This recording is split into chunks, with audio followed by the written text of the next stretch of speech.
Welcome back to study central. Next topic देखते हैं devaluation का। वो है हमारा devaluation of rupees in India.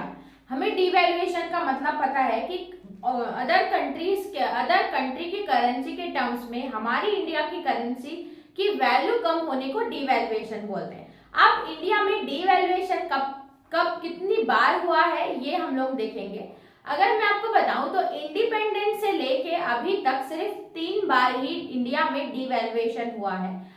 ये बुकिश लैंग्वेज के हिसाब से इतना ही है कि 3 बार हुआ है, लेकिन अगर आप रीसेंट टर्म्स में देखेंगे तो उसमें एक 1991 का भी दिखाता है लास्ट, लेकिन बुक में 2011 का लास्ट है।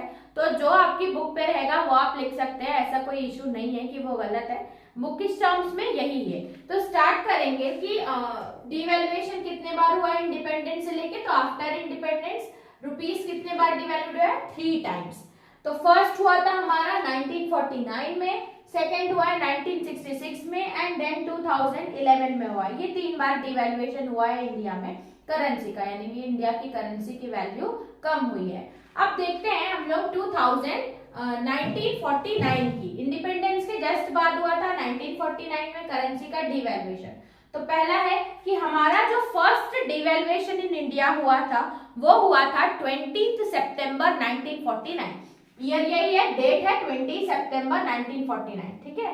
अब इसमें उन सारी कंट्रीज की करेंसी को डिवैल्यू किया था जो पाउंड स्टीयरिंग, यानी कि ये पाउंड स्टीयरिंग करेंसी का नाम है इंग्लैंड, स्कॉटलैंड, यूनाइटेड किंगडम की, इनके जो मुताबिक है कंपैरिजन में जो कम थी उनको सारी कंट्रीज का जो करेंसी था उसको डिवैल्यू किया गया था, सिर्फ पाकिस्तान को छोड़ के। ठीक है। अब डिवैल्यूएशन हुआ था, लेकिन हमेशा आपको पता है कि डिवैल्यूएशन किसके टर्म्स में होता है? हमेशा डॉलर की करेंसी के हिसाब से हम अपनी करेंसी की वैल्यू ऊपर नीचे करते हैं। तो डॉलर की करेंसी को देखते ही हमारी करेंसी की वैल्यू उससे कम हुई थी, डिवैल्यू हुई थी। तो देखते हैं, first devaluation was on 20 September 1949। It was done on all those countries, सारी कंट्री में किया गया था हुज करेंसी वेयर, जिसकी करेंसी किससे लिंक्ड है? पाउंड स्टीयरलिंग। पाउंड स्टीयरलिंग यानी कि यूनाइटेड किंगडम, स्कॉटलैंड, ये सारी कंट्री, जैसे कि इंग्लैंड हो गया, इनसे कनेक्टेड है, तो पाउंड स्टीयरलिंग से लेके किया था। डिवैल्यूएशन वाज इन किसके टर्म्स में होता है? डिवैल्यूएशन हमेशा डॉलर के कंपैरिजन में होता है कि $1 में अगर रुपीस की वैल्यू अभी फिलहाल $1 में रुपीस की वैल्यू कितनी है? 76।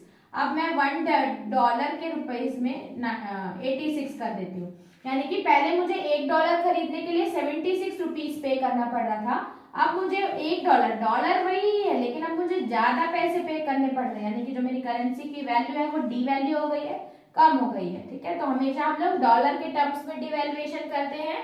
ठीक है। क्यों? क्योंकि जो डॉलर करेंसी है ना वो पाउंड स्टर्लिंग से ज्यादा स्ट्रॉन्ग है। डॉलर को हमेशा, डॉलर एक ऐसी करेंसी जिसको स्ट्रॉन्गेस्ट माना जाता है in terms of other currency में। समझ में आया? तो फर्स्ट डिवैल्यूएशन हमारा था 20 सितंबर 1941। सारी कंट्रीज में हुआ था जिनकी करेंसी लिंक्ड है पाउंड स्टर्लिंग से, सिर्फ पाकिस्तान को छोड़ के। डॉलर किसके टर्म्स में, करेंसी का डिवैल्यूएशन डॉलर के टर्म्स में हुआ था। क्यों हुआ था? क्योंकि ये करेंसी स्ट्रॉन्गर है पाउंड स्टर्लिंग से। ठीक है। उसके बाद नेक्स्ट डिवैल्यूएशन हुआ था 1966 में। ये कब हुआ था? 6 जून 1966 में इंडिया में सेकेंड डिवैल्यूएशन ऑफ रुपीज हुआ था। ठीक है। अब कितना डिवैल्यूएशन हुआ था? तो 36.55%। ये मैंने परसेंट लिखा है, जनरली परसेंटेज या फिगर्स नहीं आंसर में लिखे जाते, क्योंकि हर बुक का डाटा अलग अलग रहता है। तो आप चाहे तो लिख सकते हैं, अगर नहीं भी है तो ठीक है, अगर आप परसेंटेज नहीं भी लिखेंगे तो चलेगा।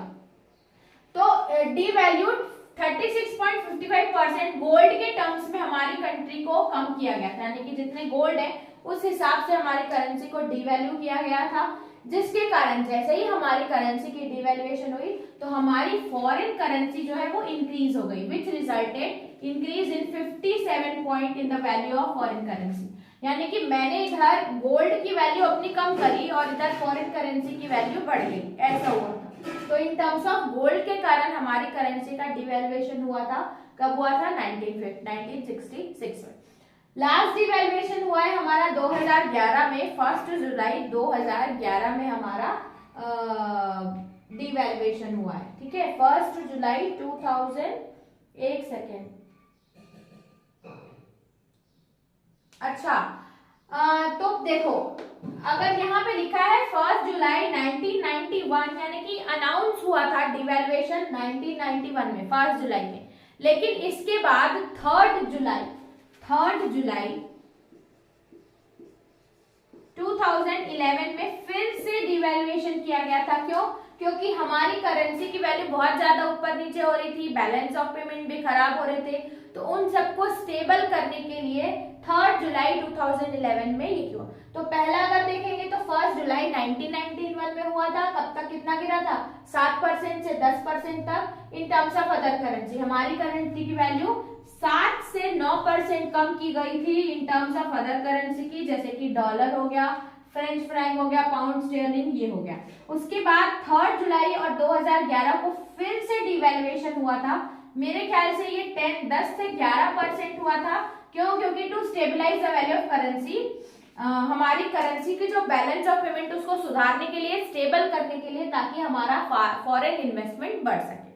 तो ये था हमारा topic devaluation of rupees in India. बहुत ही इंपॉर्टेंट है, अदर एग्जाम्स में भी आपके बहुत काम आएगा। जितनी भी डिटेल्स है उतनी काफी है उस आंसर को कंप्लीट करने के लिए। तो इस वीडियो में इतना ही रखते हैं, मिलते हैं नेक्स्ट वीडियो में नेक्स्ट टॉपिक के साथ। तब तक के लिए थैंक्स फॉर वॉचिंग।